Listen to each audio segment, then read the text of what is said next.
The title of this podcast is Reassessing Bitcoin. And of course, I'm Mike Adams, the Health Ranger, the publisher of naturalnews.com, the founder of Brighteon.com, and many other platforms. And it's interesting. Over the years, I've taken quite a bit of heat for for some of the things I've said about Bitcoin. And here in this podcast, a lot has changed, and including my own views and understandings of what is Bitcoin and the role of cryptocurrency in promoting human freedom. And also, by the way, RFK Jr. has just now delivered a truly monumental keynote address at the Bitcoin 2023 conference, which his understanding of Bitcoin resonates with a lot of the realizations that I'm coming to. But I do want to say, for the record, by the way, any time in the past when I criticized the hype surrounding Bitcoin, in almost every case, I said that I'm not opposed to the technology of cryptocurrency. In fact, I support the technology. I support the idea of peer-to-peer money. I've always said that consistently, that I always support decentralized finance, control back to the people and so on.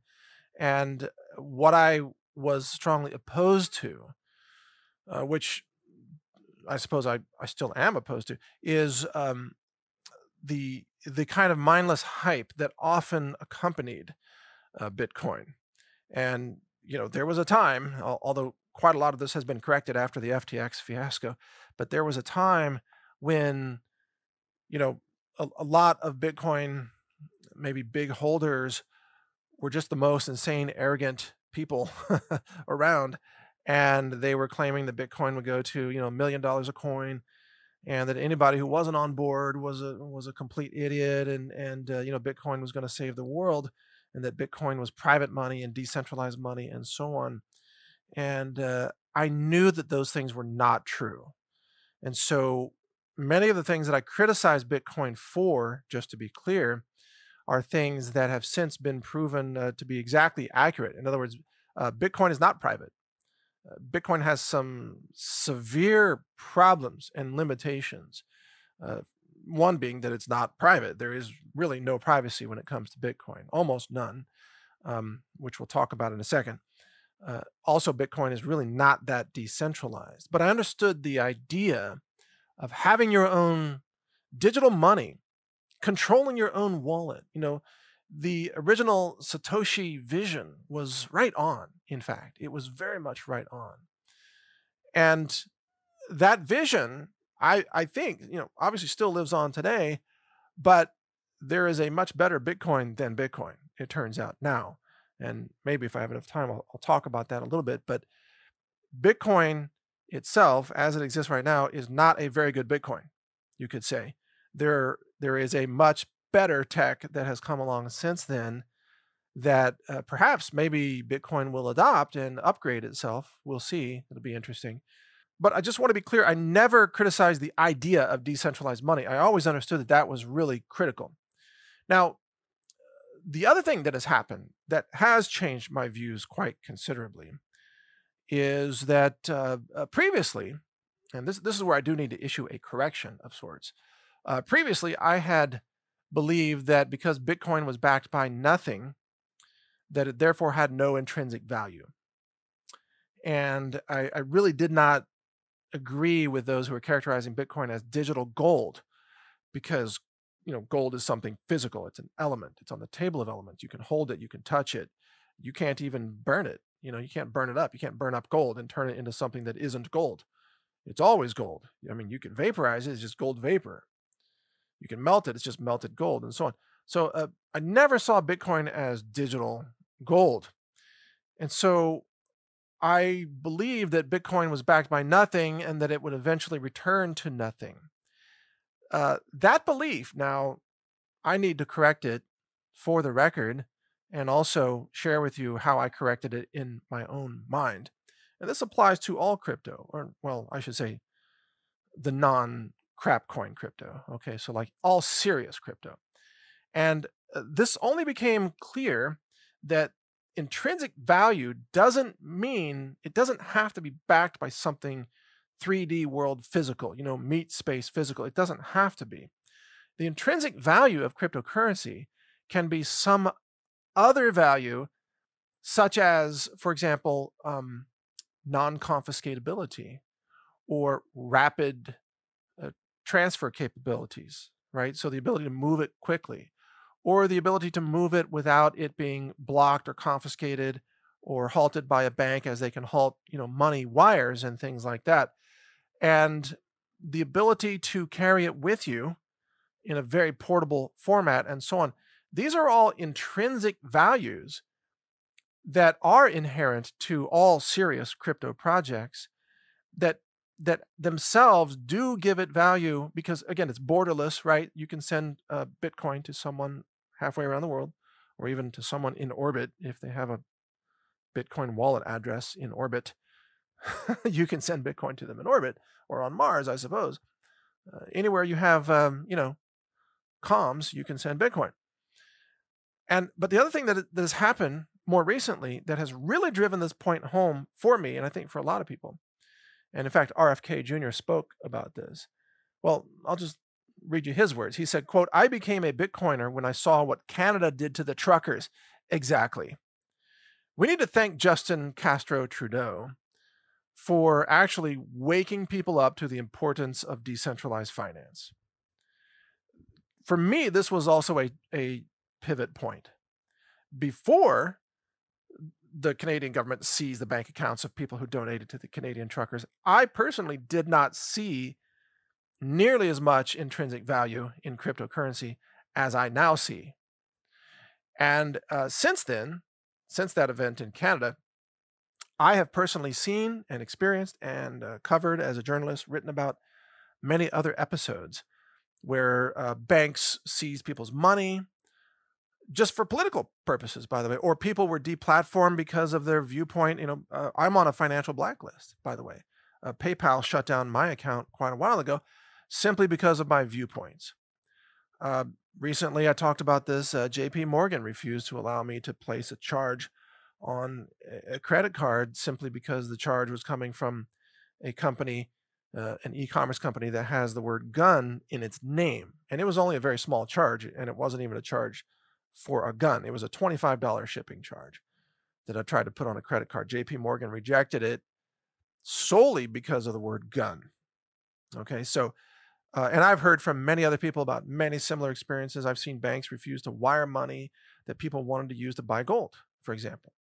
I've seen banks, well, even my own bank has all kinds of limits on how much you can wire. It's like no more than $10,000 a day or $50,000 a month total, no matter how much per day or whatever. We've got all these limits. That's even when you have your logins and you have your passwords and you have total control, they still limit you. The banks, now they don't limit you depositing money. You can deposit unlimited millions if you have it. You just can't take it out that fast. They're not going to make it easy for you to wire it out, or, ATM withdrawals or what have you. It's all very limited. And those limits are about to get a lot worse. Based on intel sources that I've spoken with personally, banks are going to initiate withdrawal limits because of the worsening bank runs situation in America, which means that, yeah, you can have all your money, you just can't access it. And, I'm sorry, that's unacceptable. And now Bitcoin, if you have a Bitcoin wallet, you can access your entire wallet at any time, all the time, which is the way it should be. You control your Bitcoin. You have your wallet. No bank can tell you that you can't send however much to whatever address you want. You can send it to whoever you want. Now, of course, on the Bitcoin blockchain, all that is public information.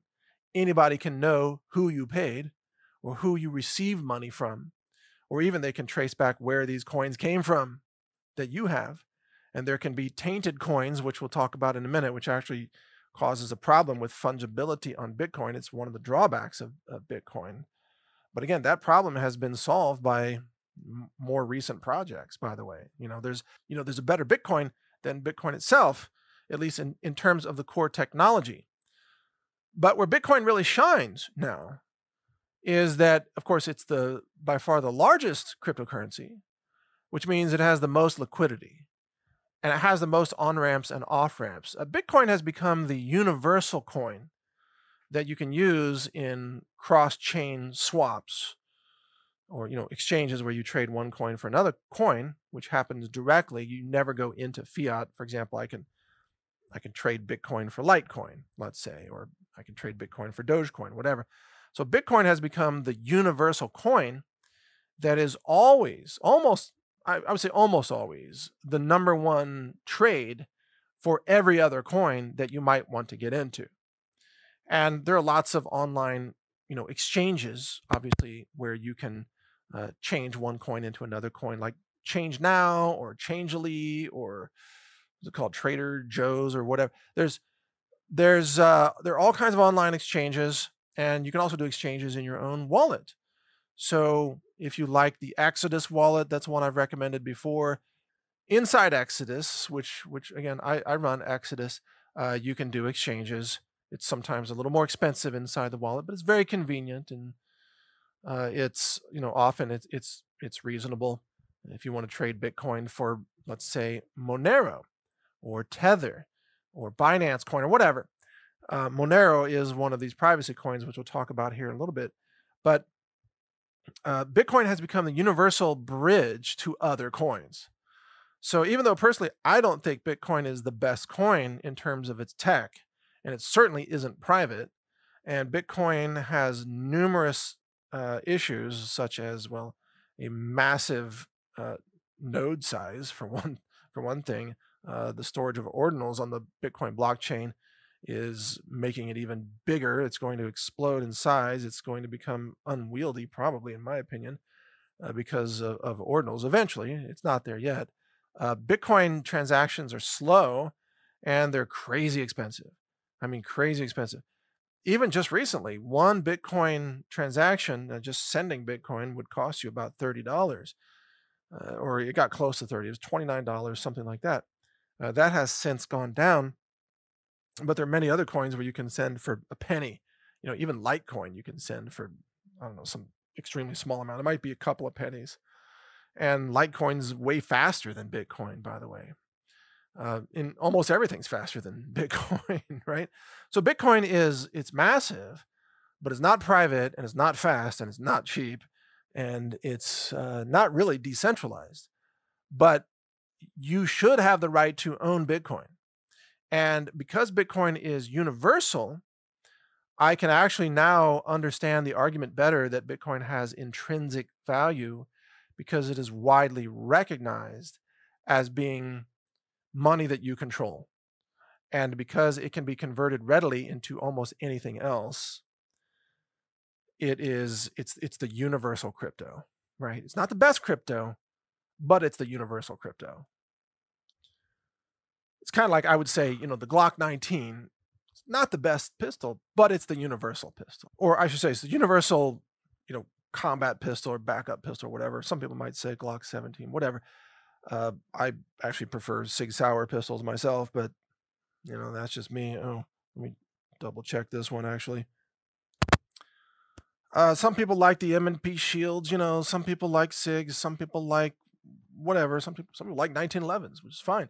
But Bitcoin is the universal crypto. It's just there are many better forms of crypto, but if you hold Bitcoin, you can easily get in and out of other things. So I'm understanding more and more now the argument of the inherent value or the intrinsic value of Bitcoin. It is borderless. The transactions really can't be stopped by any bank or any government. That has value by itself. You can carry it with you pretty easily. On at least you can carry your password, and even if you can't necessarily carry a full node, or maybe you could carry a full node. I mean, it's going to be a terabyte pretty soon, so you'd have to have like a terabyte thumb drive or something. But you could carry that with you, and memory is getting cheaper. Storage is getting cheaper, so you could carry it with you. But I like wallets like Exodus or others. There's Cake wallets, a bunch of wallets where you can just memorize a seed phrase and then you could restore that wallet somewhere else. So you don't even have to have a thumb drive with you. The portability is guaranteed by your own memory. You can actually, if you had to flee a country, Venezuela, let's say, or California, maybe, if you had to flee a country and you were a refugee, and the only thing you could take with you was what you could put in your head, what you could memorize, Bitcoin, through a wallet password, a seed phrase that you can restore. You can carry Bitcoin in your head, essentially unlimited amounts of, quote, money, and you have total control, and they can't confiscate it. They can't see it. They can't scan your luggage and find it. They can't get it by emptying your pockets. They can't, it's not tied to your social security number. It's not in a bank account, right, that they can seize. The IRS can't find it, unless, of course, they track it through a KYC centralized exchange. If you bought all your Bitcoin on a centralized exchange and then transferred it to your wallet, well, they can track that. And again, that's one of the problems of Bitcoin. But still, you can move around with it and you can change it into anything else. And Bitcoin has the widest acceptance in terms of merchants. So, a lot of people will sell a lot of things in Bitcoin. And by the way, at my store, healthrangerstore.com, we are integrating real soon here, by the way, in less than 30 days, we're integrating some new crypto tools to be able to accept not only Bitcoin, but many other coins, including privacy coins, including Monero, I believe that's supported, and others, so that you can purchase food from us without having a record of your credit card of purchasing food, because food rationing is coming, folks. Food rationing is coming. New York City Mayor Eric Adams has already announced, we covered this on naturalnews.com, he's announced that they're tracking the food purchases of the residents of New York. And specifically, they're tracking the meat purchases in order to try to limit meat purchases by 33%. So the rationing is coming in New York City, and that's a pilot test case for this. If they succeed there, they will push the rationing to other cities. You will be monitored. You'll be limited in how much you can spend on food. Well, how do you circumvent that? Because you don't want to starve to death under some, government starvation gulag regime. Well, you get into Bitcoin. And then from Bitcoin, you get into a privacy coin. And then from the privacy coin, you make a purchase with a website like mine or others. And then your purchase is completely untrackable. Completely untrackable. So, and then you might not, starve to death, which is awesome. And it also helps to grow some of your own food, have backyard chickens, that kind of thing. But you understand my point. Maybe you need to purchase ammo. Maybe you need to purchase ivermectin.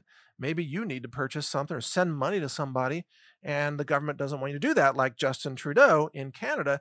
Well, you can do it with a privacy coin. And the easiest way to get into a privacy coin is to buy Bitcoin first. See, so Bitcoin is the bridge to the privacy coins.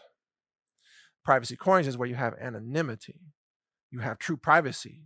You don't have that in Bitcoin. Now, Bitcoin, you can buy it on all the major exchanges where you do KYC, and then you can buy all the Bitcoin you want, but it's all tied to your name, your social security number, all that, your identity. But the minute you swap that for privacy coins, and then it ends up in a privacy wallet, then that is no longer linked to you. It's impossible to link it to you.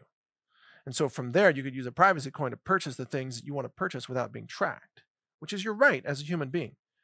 The freedom to buy, freedom to purchase food without being deemed a criminal or a hoarder of some kind. So the intrinsic value that I'm recognizing now, especially after the whole truckers thing in Canada and the increasingly tyrannical regime in the United States, the intrinsic value in Bitcoin is that it is your stepping stone to privacy coins.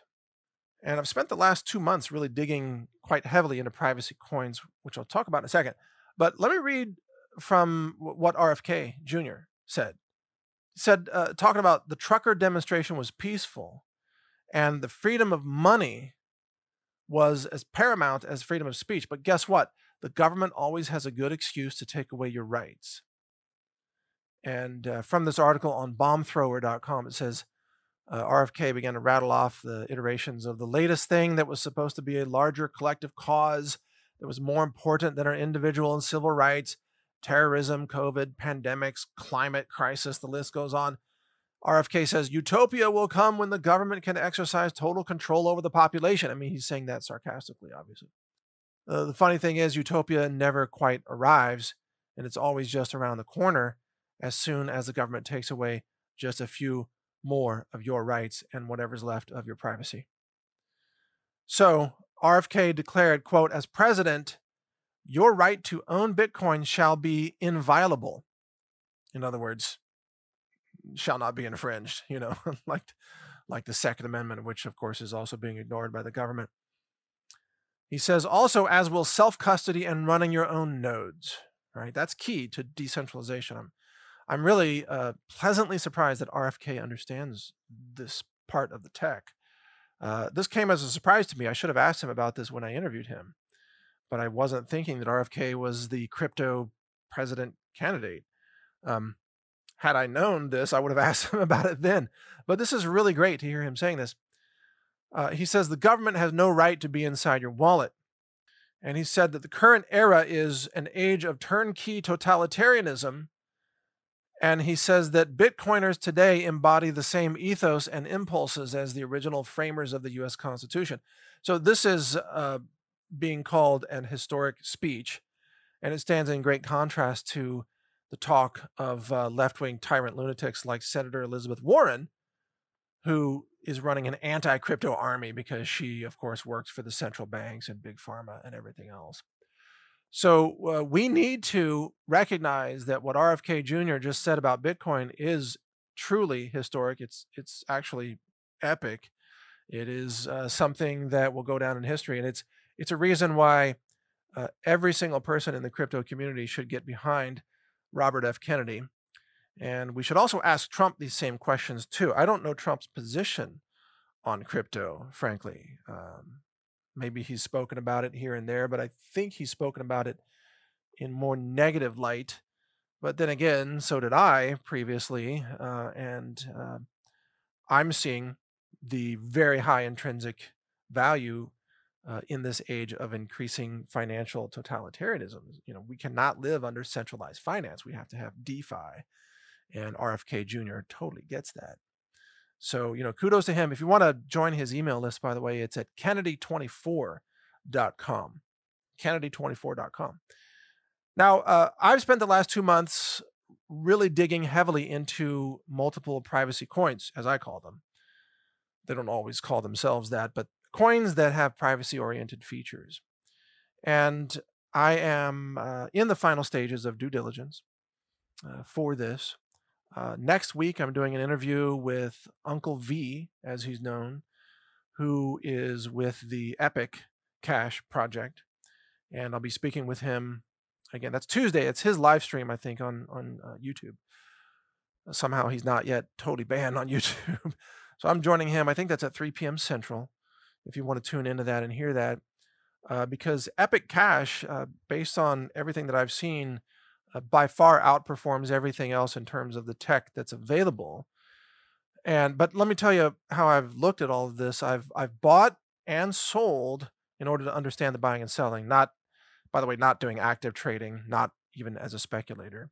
But I bought and sold Monero, Zcash, Pirate Chain, Litecoin, and I tried to use the Mimblewimble feature on Litecoin. Couldn't find anywhere to make that work, by the way. And Epic Cash. And I looked up the history of Mimblewimble coin. Doesn't seem to be around anymore. But the Mimblewimble feature of the, or I should say protocol of the blockchain, frankly, makes the Bitcoin blockchain obsolete in terms of tech. Now, it doesn't mean that all of Bitcoin is obsolete because, it still has intrinsic value. It has a massive user base. It's the universal crypto and probably will be for a long time. But Mimblewimble is light years ahead of every other form of blockchain that I've seen for a couple of key reasons. Mimblewimble does not store wallet IDs on the blockchain. Therefore, the privacy of it is automatic. It's by design. Whereas Monero, for example, Your wallet ID is found in every transaction, but it's kind of convoluted with, I think, 15 or 16 other wallet IDs, and no one can really say which wallet it was. So it's kind of like throwing a smoke screen down and saying, see if you can find the wallet, whereas Mimblewimble blockchain, which is what Epic Cash uses, doesn't even store wallet IDs on the blockchain at all. And by the way, it's far simpler math. The math behind it, the algorithms behind Mimblewimble are so much simpler than zero knowledge snarks, ZK snarks and so on that power things like Zcash. And by the way, Zcash most of the time doesn't even operate in privacy mode. Most people use Zcash without any privacy. It's almost like zero privacy cash because almost no one uses the privacy features. So it's like, okay, I thought the whole point here was supposed to be privacy, but it's really not. So a coin or a project like Epic Cash is using this really advanced recent technology that I think actually better fits the original vision of Satoshi. In other words, I think Epic Cash is a better Bitcoin than Bitcoin, and it's very clear. I'm actually building a chart of a point scoring system that I'm finalizing myself before I do a public release of my scoring system and my conclusions about all the different coins. But I can tell you right now that Epic Cash actually scores by far the highest on that system once you consider privacy, fungibility, divisibility, scalability, decentralization, and so on. Bitcoin, in the long run, will either have to embrace the Mimblewimble blockchain itself, which would be a major change, perhaps impossible change, or Bitcoin is just going to be eventually, outgunned by all the newer projects that use Mimblewimble, which right now Epic Cash is by far the leader in that space, from what I can tell. Oh, and I do hold some, of course, Epic Cash coins, but I also hold I hold Monero, and I hold some Zcash, and I hold some Pirate and Bitcoin. Obviously I've tested a lot of things about this. I've tested transfers and translations and cross-chain withdrawals. I've tested destroying wallets and recreating them with just seed phrases, which is always a little scary, but it's worked. And I've tested, how many blocks things take to confirmations to clear. I've tested, blockchain time and blockchain fees or gas fees, especially with Ethereum. The gas fees get insane. This is one reason why I'm not a great fan of Ethereum, by the way. It's like, whoa, I thought this was supposed to be affordable, and it isn't. So, there are the giants in this space, Bitcoin and Ethereum, but the giants have become rather quite bloated and are being outmaneuvered by far more nimble coins, which is the Mimblewimble blockchain. Actually, it's far more nimble, much smaller total blockchain file size. I think something like only 5 gigabytes or in that range, which means that mobile devices can download full nodes. So we're talking about mass decentralization. And so, if RFK Jr., he's talking about, hey, everybody should have the right to self-custody and running your own nodes. Well, I agree with that, but not every mobile phone can download a 1 terabyte Bitcoin blockchain, right? I mean, nobody's got a terabyte mobile phone, and it's just too cumbersome. So you need more efficient systems, and Mimblewimble is by far more efficient. Mimblewimble only takes up about 10% of the space of Bitcoin for the same number of transactions. It's only about 10%. So the scalability of something built on Mimblewimble, like Epic Cash, for example, is far, far greater. It can scale at least 10 times as large. And there are other things, by the way, inside Epic Cash, like CoinJoin and Dandelion protocols and things like that, that turn out to be very, very clever and very efficient. Now, Monero is a pretty cool project, and I've been a fan of Monero for quite some time, and I actually think Monero would be the most prominent privacy coin today if it were not for Epic. And there's nothing wrong with Monero. It's just that the blockchain is massive because, of course, it's putting in, well, there are a number of reasons, but one of those is putting in up to 16 extra wallet IDs in each transaction. And so, of course, the wallet gets rather bloated with a lot of, obfuscation wallet IDs, they're called like ring chains or whatever terms they use to describe it. It's much larger than it needs to be. But it's a very usable system, and I think it's probably the most recognized. It probably has the largest market cap, I would guess. And Monero has strong utility. I am not in any way anti Monero. Again, I've used it, and I think it has tremendous inherent value in its privacy. But I think that Epic Cash outmaneuvers it with the very efficient blockchain and the Mimblewimble technology. Now, by the way, we have to talk about fungibility here for just a few minutes, although I'll probably do more education on this. Well, I'm sure I will, because this is at the top of my mind for a lot of reasons, and mostly due to the banks and the authoritarian regimes that are trying to seize your money. But, Bitcoin is not fungible. And, fungibility means that, one BTC equals one BTC. It means that every coin is the same as every other coin. And that's not true with Bitcoin, because the coins are tainted if they were previously used in transactions that the government considers to be criminal, such as Silk Road transactions, right? So you could be holding Bitcoins right now that could be traced back through, 3 or 4 or 5 hops back to a Silk Road transaction or some other, quote, criminal transaction. And thus, the government, or any government, could declare that all coins emanating from those transactions are hereby declared tainted, and they could quite literally order the centralized exchanges, such as Coinbase, to block all wallets that contain those coins that can be traced back to those illegal, quote, illegal purchases. As a result, Bitcoin is never really as clean as you think. It's kind of like dirty crypto from the point of view of the government, in that it's tainted. Now, freshly mined Bitcoin is clean because it has no history. So mining Bitcoin produces actually more valuable Bitcoins than Bitcoins that have already been used, which is interesting. So one Bitcoin does not equal one Bitcoin. One newly minted or mined Bitcoin, yeah, that's got full value.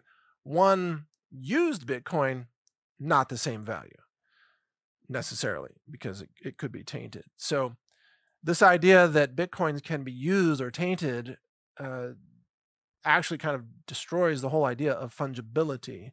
And it is a fatal problem with the Bitcoin blockchain structure, in my opinion. The fact that it's all a big public, open, transparent record probably means, that 3-letter agencies had a hand in creating this whole thing in the first place, because they wanted to track everybody, and they needed a way for themselves to move money quickly for their own purposes. But they also wanted to kind of track everybody else in this space and see what they were doing. And so it's a multi-billion-dollar industry now for certain companies like Chainalysis and so on, to track money moving through the Bitcoin ecosystem. That is impossible to do with Monero, and it's impossible to do with Epic Cash and other so-called privacy coins if they're used in privacy mode. There's nothing you can't track from point to point of where a coin has been, where a coin was used. Oh, this coin was used to buy hookers and Coke at a Hunter Biden birthday party. No, there's no such tainting with Epic Cash. It's like with Epic or Monero, every coin is as fresh and as good as every other coin at all times, because no coin has history that could taint it. Therefore, fungibility, which I think is a requirement for free money, money freedom, let's say, pro-freedom money, fungibility goes along with privacy, and Bitcoin fails on those counts. And so does Dogecoin, and so does Litecoin, and so does Ethereum, and so on and so forth. Almost all the coins out there, almost all the tokens, fail on these critical points, fungibility and privacy, which go together. So if you don't have privacy in your coins and you don't have fungibility, you don't really have I think, a long-term workable cryptocurrency system. And that's why I think the future of cryptocurrency is going to be in privacy-oriented coins that have absolute fungibility. Every coin is the same as every previous coin and every new coin, and they have privacy. And again, you can spend months like I did looking at all this and talking to experts and reading articles and using these systems. You're going to come to the exact same conclusion I believe that I did, which is that the Mimblewimble blockchain is the only blockchain that actually solves this problem. And it's only been around for what, like 3 or 4 years, something like that. So it's relatively new. And I know some people have attacked the Mimblewimble blockchain. Oh, it's too vulnerable, blah, blah. They were working with very small transaction pools and metadata and things like that. And that doesn't apply in the real world. In the real world, it's impossible to match up metadata transactional inputs and outputs to Mimblewimble activity. Once you have, an actual user set that's larger than, let's say, a couple thousand people, which has already been achieved with Epic, by the way. So it's the Mimblewimble blockchain is very secure because, of course, it doesn't even store the wallet IDs, and it also makes it smaller and lighter and more nimble, faster to download, easier to run nodes, and impossible to snoop into it. I mean, with Monero, your wallet ID is there. It can be found if they can eliminate the other 15 or whatever the other wallet IDs are. If they can eliminate those or reduce those, they can increase the chances of locating your wallet ID in a Monero transaction. In an Epic Cash transaction, your wallet ID doesn't even exist. It's not even there. It's not even in the blockchain. There's a 0% chance of mining the chain to find your wallet ID. It's just not there. So bottom line, and I'm going to, of course, do a lot more education, I think, on all these topics, and I'm going to release my comparison chart because I want to know what's the best thing, to flee a country if you're a refugee. What's the best thing for storing value long term? What's the best thing for widespread utility? What's the best thing for rapid transactions? Different use cases for different types of coins. What's the best thing for purchasing food without the government knowing what you've done? Obviously, the answer is privacy coins, and Bitcoin's a horrible solution for that. But Bitcoin has a great use to get into privacy coins, and that's where I think a lot of people are going right now. A lot of people are exiting the banking system, the fiat banks, which is probably a smart thing to do. And I'm also one of those people because I don't trust these banks, and they don't, frankly, even want me as a customer, right? JP Morgan doesn't want me as a customer. Screw JP Morgan and Jamie Dimon. They can go F themselves as far as I'm concerned.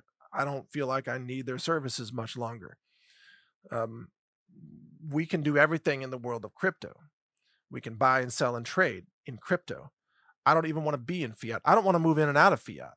I just want to get out of fiat one time into the crypto universe and hold it in crypto and then use it from there as needed in whatever is the best coin or the best technology that exists for the intended purpose, with the lowest transaction fees, obviously, and the best privacy and the fastest time and whatever.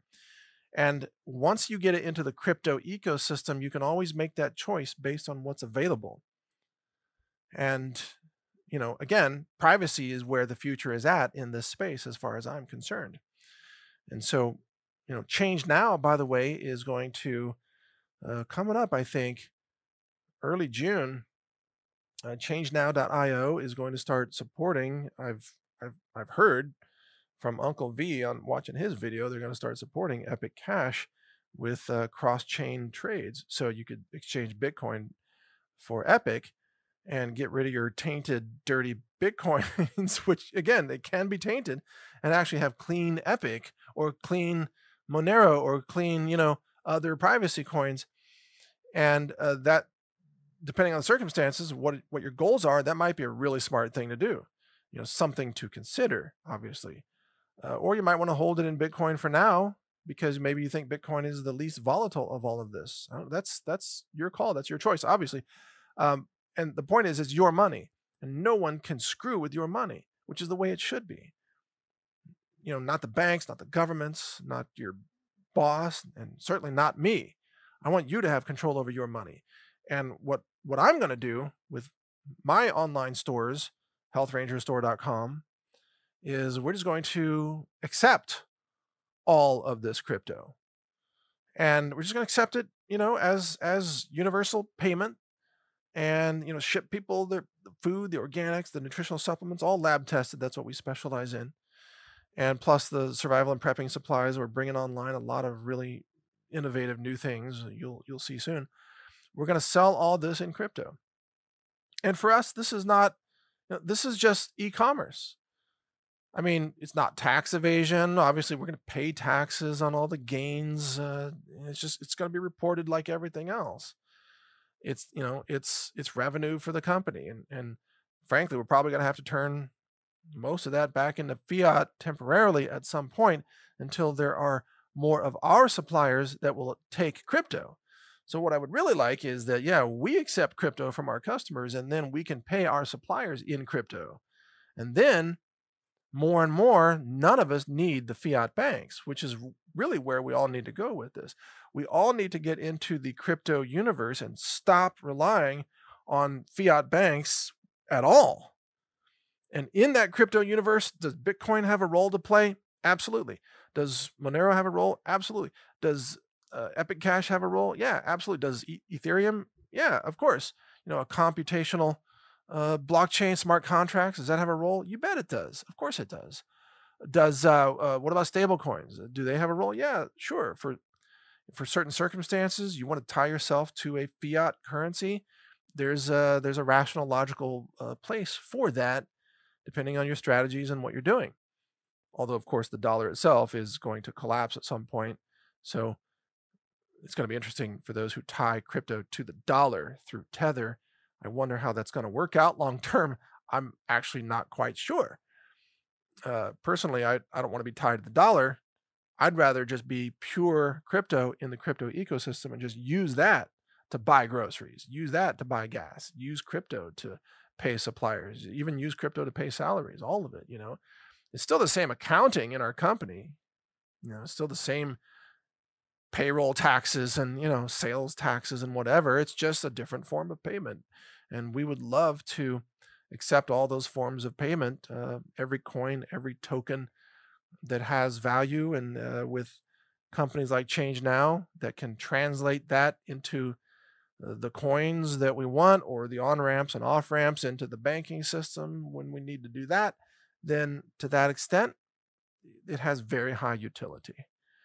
And that's what we all need, very high utility. So bottom line, big thumbs up to Robert F. Kennedy Jr.